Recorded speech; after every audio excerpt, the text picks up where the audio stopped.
How to dry iPhone charging port. So in this video, I'm going to exactly show you how you can dry your iPhone charging port. So make sure you watch this video till the end to exactly know what to do. So let's say if your phone got wet or like it has water in its ports and everything.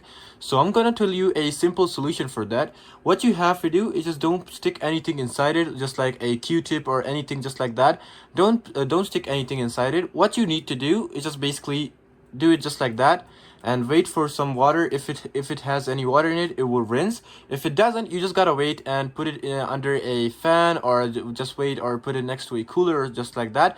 And yeah, you just gotta wait, and after 30 minutes your phone will be able to charge, and you just gotta plug it in back in. And if it still doesn't charge, you just gotta make sure you wait more until your phone's completely dried, and you just gotta charge it again. So yeah, this is actually it on how you can dry your iPhone charging port. So I hope this video helped you out. Please leave a like and consider subscribing to the channel. Until then, goodbye and peace out.